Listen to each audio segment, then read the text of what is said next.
The judge here in London has ruled that Julian Assange is still at risk of fleeing the jurisdiction. She says that he still has a motive to abscond. Now, this was the same judge that earlier this week ruled that he should not be extradited to the United States on espionage charges, ruling that there is a very real risk that he could harm himself in a US prison.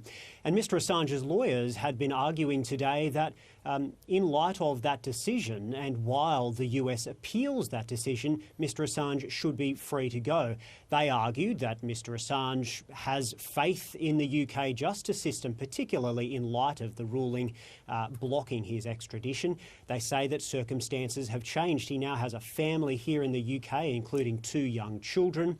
They say that he would be willing to submit to very harsh conditions, like live virtually under house arrest with a GPS tracker. And they say that there's a very real risk to him, particularly to his health, from being in prison with the COVID-19 situation here in the UK. They say, really, this judge had looked at the case, she had looked at the facts, and that her decision should be respected, and therefore she should grant him his freedom while this appeal takes place. On the other side of things, the US said that Mr Assange has previously shown himself to be someone who is willing to flout the rules, because he had previously skipped bail and he had sought asylum in the Ecuadorian embassy, where he lived for about 7 years. The US argued that he has the means and that he could potentially go to any lengths to even get on a plane out of the UK.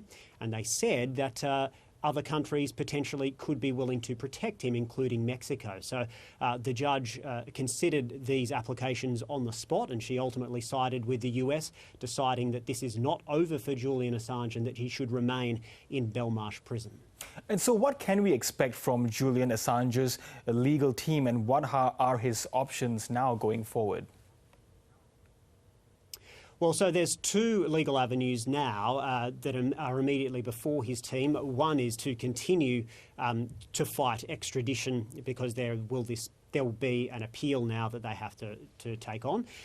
But members of his staff at WikiLeaks have already indicated that there will be an appeal to the bail decision itself. They say they simply cannot understand why this was made, because, as I say, they say a judge had looked at the facts of the extradition, and she had decided that he shouldn't go to the United States, and therefore, from their perspective, there should be no reason why he shouldn't be free in the community. But obviously, he does have a history of evading authorities here in the UK, and the judge has ultimately decided that risk remains.